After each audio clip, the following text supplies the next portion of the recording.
a bit embarrassing, but I have to say, it's flipping hot. There's no way I'm wearing a top, so excuse me. We've got a heat wave that's going to last probably another week, and God, 58-year-old man in July in a heat wave. So guys, it's Louis at Defending Elvis Presley. I don't know if you're, so I'm doing a walk, look. Whee! I've even got my shorts on. See guys, got my shorts on. So we have been discussing the Elvis Presley movie biopic by Baz Luhrmann, starring Austin Butler.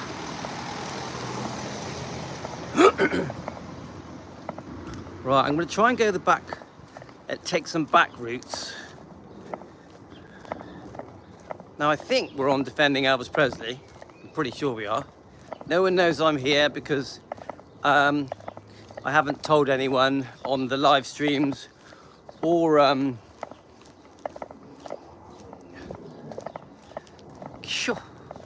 going to walk down the road looking really stupid with my phone.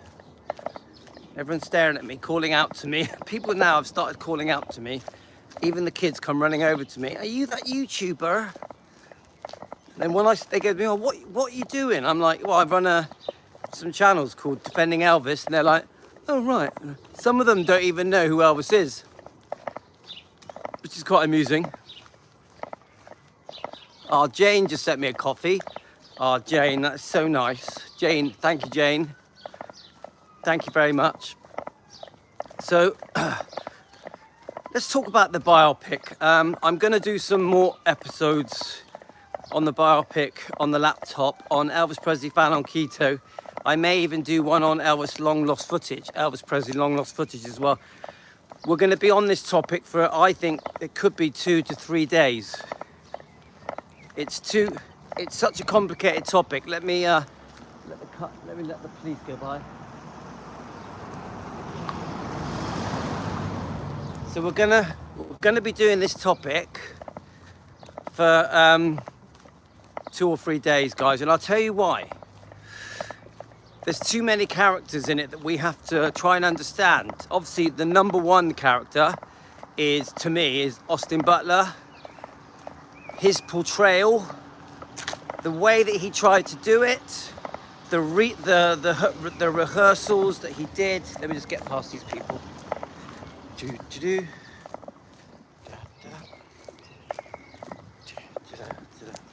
Morning. All right. So basically, his preparation, his preparation, the lead up, the build up. I want to talk about his story. Why? Well, first of all, I think wasn't he with Nickelodeon and did some children's TV? But I want to understand what led him to want to play Elvis. I'm pretty sure he was an Elvis fan as a child, so I want to look that up as well. Someone told me there's even footage of Baz singing a bit of Elvis when he was a little kid. I'd like to find that if it's true. I want to know his history, his story. I want to know just why he was able to have such a good connection to the essence of Elvis, because he really did capture the essence of Elvis, yeah? I want to understand why he was able to do that, because they did not realise I was available. Hi, Matthew. I got my top off, mate. Sorry, but it's a bloody heat wave. I ain't walking around for an hour. We're going to walk for an hour, yeah? I'm going to do 2 30-minute videos. One on here, one on Elvis Presley Fan on Keto. We're going to break it up into 2, yeah? So 3 miles in 1 hour. That's my plan. We've only been going 5 minutes. Yep, how can you not? So, Matthew, do you know why Austin Butler was chosen to play Elvis in this biopic? Oh, thank you. I'll read that. Thank you. Because I want to know who introduced Austin to Baz Luhrmann. Who was it? Yeah, I know that there's a story behind it. I'm sure we're going to find the interview telling us everything we need to know. Yeah? Telling us exactly. One thing I do remember watching an interview with Baz, you know, a couple of years ago, you know, 18 months ago, that Baz heard about this Elvis role that was coming up. He heard about that Baz Luhrmann was going to make this film.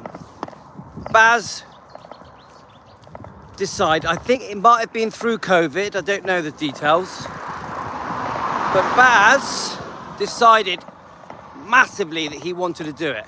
An unusual amount of Elvis knowledge. I want to know where he got it. Yes, great question. So I heard, once he heard about this film was being made, now we've already learned through, on part 1 I think it was, that the conception of Baz Luhrmann's film was 2014. That's when they were touting it around, yeah? But the actual filming, let me just try and remember what we read, started in around 2021, yeah? So, behind the scenes, what went on? Is that Emily? Emily, are you watching? So, one thing I do remember about these old interviews from a few years ago is that Baz made up his mind he was having that role. Now, he didn't know he was going to get it, but he was going to do all the preparation he possibly could to look like Elvis, to sound like Elvis, to move like Elvis, his facial expressions, the different types of dancing. He was going to give it 100%. 100%. And I think, but I'm not sure, that the audition that Baz Luhrmann did to get that role, I think it's on YouTube. I'm going to look for it.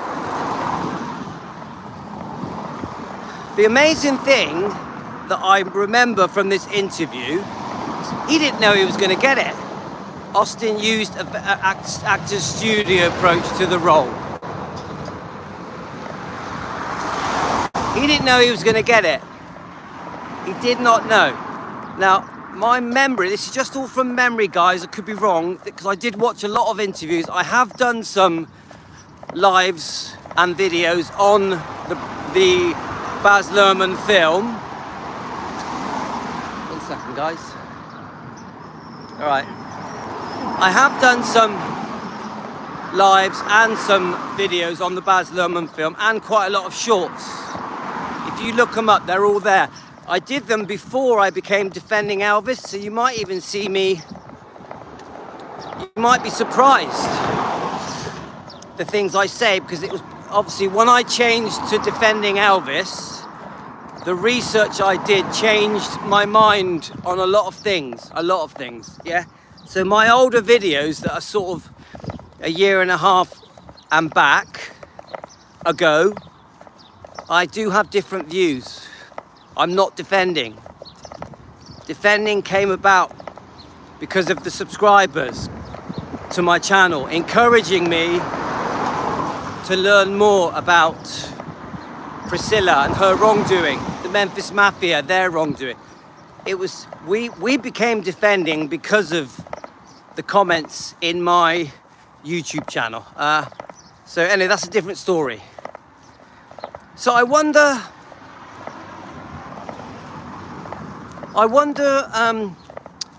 the audition, where it took place, who was there in the audition with Baz Luhrmann.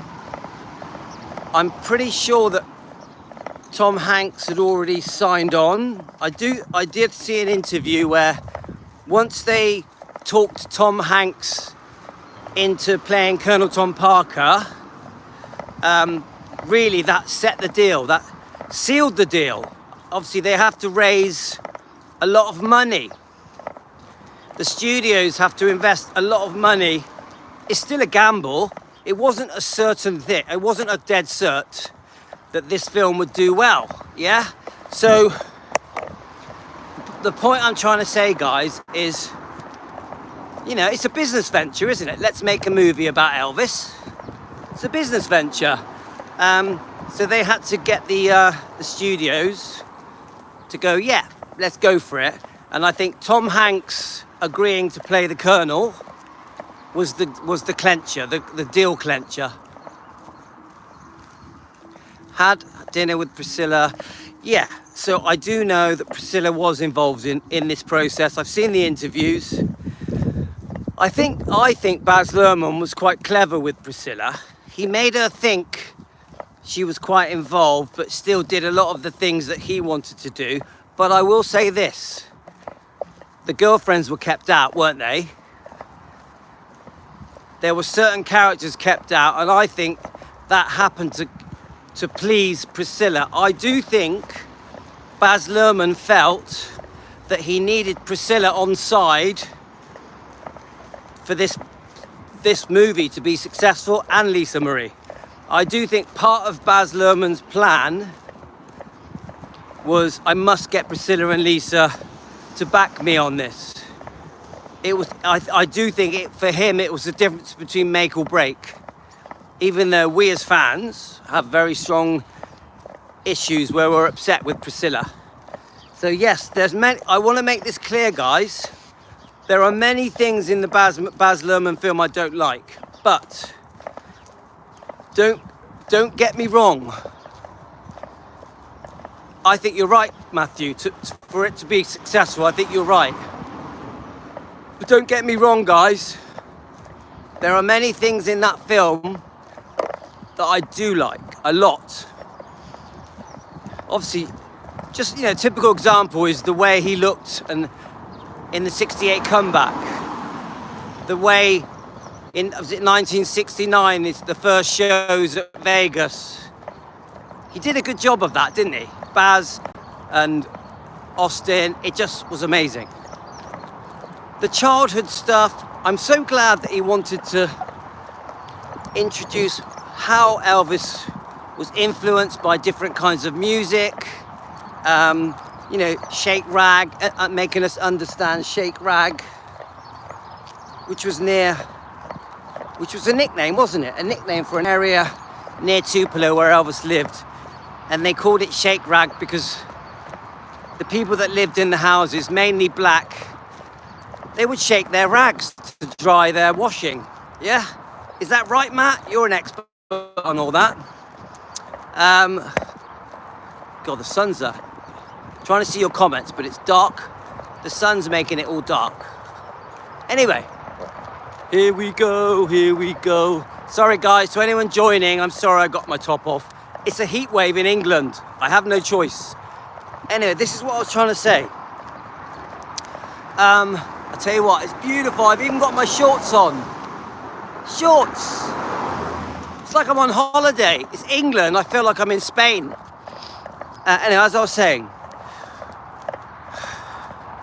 there's so many factors to this film.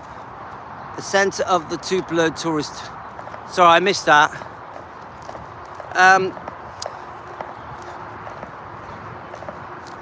So it's very interesting. I've changed my train of thought has changed, but I'm very interested to know why Baz Luhrmann chose the direction of making the film from the point of view of Tom Hanks.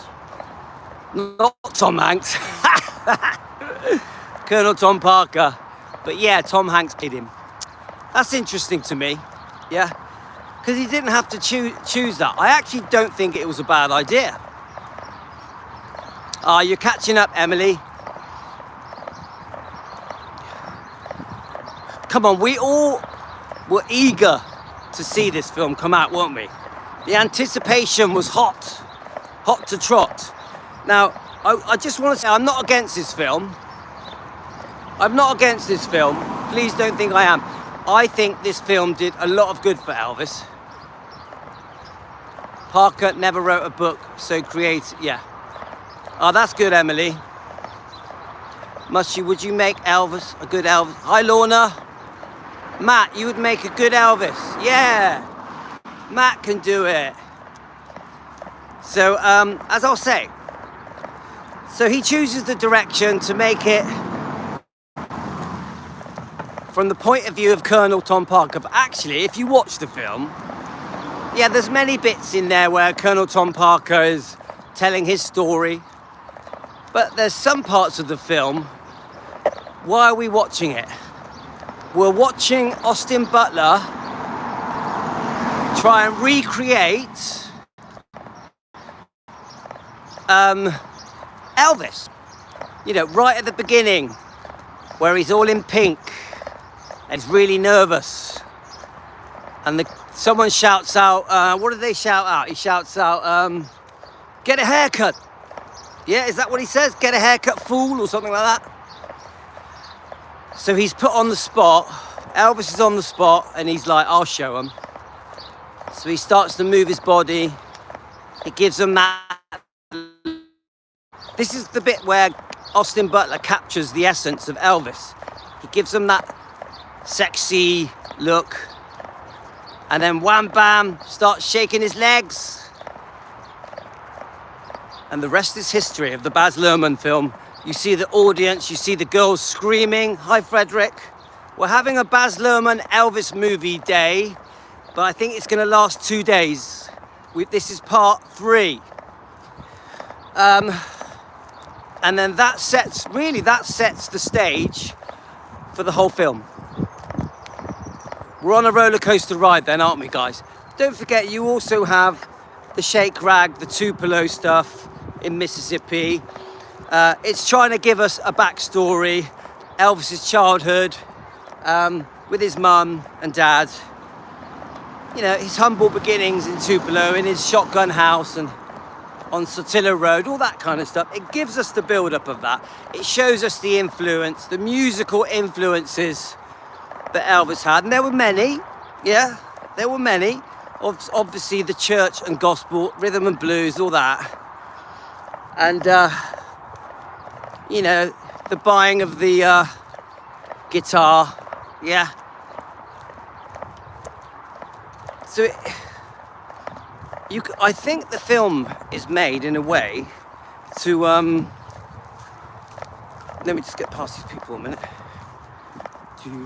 I think the film's made in a way for someone who doesn't know anything about Elvis. Does anyone agree with that? Yeah, it's bloody warm, Frederick. That's why I got no top on, mate. It's too hot. I can't dress and walk. I can't walk fast. We're doing 3 miles. I cannot walk fast in this heat. It's scorching with a top on. I'm sorry. If anyone's offended by me not having a top on, I'm really sorry. Yeah, topless. Topless. 58-year-old man, topless. Anyway, as I was saying, I get some of what you're... So, Joanne, your comments. Yes, I got shorts on. Yep, look, shorts. So yes, I got shorts on. It's summer. I've even got sandals on. Look, sandals. It's bloody hot. It's like I'm on holiday. So remember, we're doing 3 miles. So Joanne is sending me some very heated comments. Thanks. That's very kind of you to say so. Joanne is sending me some pretty heated comments. Joanne, your comments are heated. Now, I'm going to admit to Joanne, if you're watching, I'm sorry, but a lot of your comments I just don't agree with. Joanne thinks that the film was complete trash. I don't agree.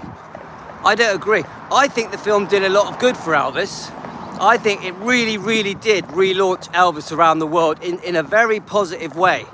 Now, does it fit with the true storyline that we fans know about because we've researched things? No, it doesn't.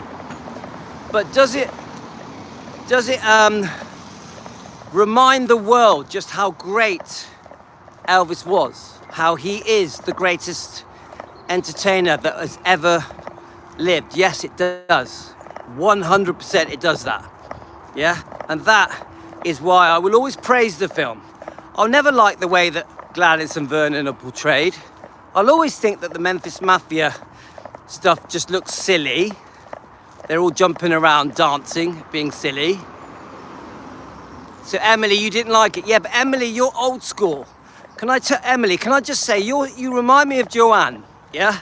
And I'm not saying this to be offensive. Emily, you know I love you. You're very old school. You're very set in Elvis, Gladys, yeah? Lisa as a child. You're very much set with that. I'm not like that. I'm not like with, you know, if I see things that are incorrect, I'm not offended. Let me just try and explain it to you. I see the movie in wide scope. So I see its faults, I see its mistakes, yeah? I see that they got many things in the story wrong. Let me just get past this woman. So I see that many things in the film are not right, yeah? No, but you're not understanding me. I'm talking about our research. Emily, I'm talking about our research. We know that the film is wrong. We know that there's many things in the film that are wrong. But I see the bigger picture. I see that in 2022, a film was released. Yep, I get it, that Gladys, that the Vernon stuff was incorrect. I see that in 2022, I see the good that the film did. Emily, you're old school. So you'll see, oh, that's not fair to Gladys. That's not fair to Vernon. Priscilla is made out to be like she did nothing wrong. You'll see that, yeah? I completely get how that bothers Elvis fans. Hi, Diane, how are you? Welcome back. My point that I'm trying to say, guys, is if you're going to break down the film and pick all its faults, you're not going to like it.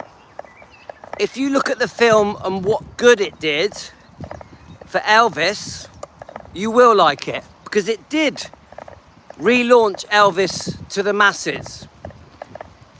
It created, I think, hundreds of thousands of new Elvis fans. It introduced Elvis Presley to a completely new audience. It even reminded an audience that had forgotten that they loved Elvis when they were young, that they still love him. People like Carolyn on her birthday. Happy birthday, Carolyn. So I see the good. Now remember, we know, oh, that's good, Diana. All good here, all good. Now we know that if we break down that film, there's many things wrong in it. But come on, in 2022, how many decades after a proper Elvis film was made? There wasn't a proper Elvis film. The last time that I can remember a proper Elvis film, proper, not a silly comedy type film like Nixon, yeah? Elvis meets Nixon. I mean, come on, the last proper Elvis film was Kurt Russell, wasn't it? 1979, I think.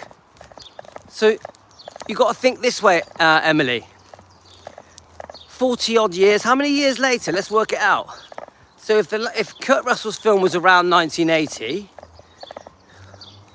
this film was released in 2022, well, that's 40 odd years since sorry, that's 40 odd years since a proper Elvis film was made. A big budget film that was going to go round the world and tell Elvis's story.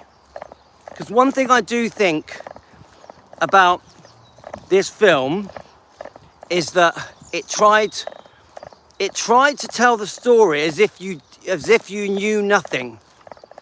Do we agree with that? It tried to tell the story like we were starting from scratch.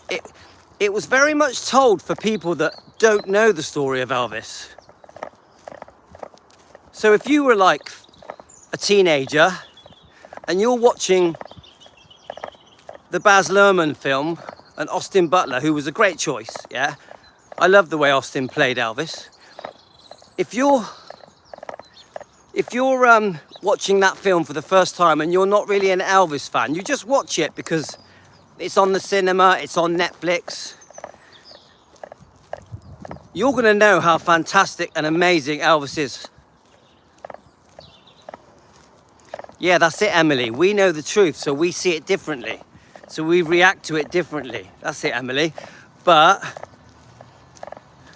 if Elvis deserves the way that Elvis changed the world, how magnificent Elvis was, what a beautiful soul he was inside and out, and this amazing talent, he deserved for a movie to be made that told the world how great he was. Now, unfortunately, there's a compromise. Yeah, I've lost my shirt, Angie. Woohoo! I got shorts on as well, mate. It's too hot. I can't wear clothes when it's like this. Sorry, guys. Anyone insulted by me being topless, I'm really sorry. But come on. Woohoo! Sun's in my eyes. I've even got shorts on. So my point is, guys, I think the film did a lot of good. Now, remember, Lisa Marie loved that film. There's some very good interviews with Lisa Marie, with Austin Butler, who is with Lisa Marie. Yeah? So that says something. Lisa Marie felt that Austin Butler caught the essence of Elvis. That's his daughter. That's Elvis's daughter, who grew up with Elvis until she was 9. Very, very vivid memories of being with Elvis. Yeah? So, and she approved of it 100%. I think she, you know, come on, she's not, Lisa is Elvis's daughter. So she would have seen the bits in the film that she thought weren't quite right. You know, Baz Luhrmann was going to make his own movie the way he wanted to make it. Yeah, she absolutely adored that film. She adored Austin Butler and she adored Baz Luhrmann. It's so obvious. I would say that, you know, now in hindsight, because we know that Lisa was going to pass just after the Golden Globes, I would say that I'm so happy that Lisa had those memories of the success of that film. I think it should have won an Oscar myself, but she knows that it won some Golden Globe awards. My point is, I would say that Lisa went out on a high, and I mean that with respect.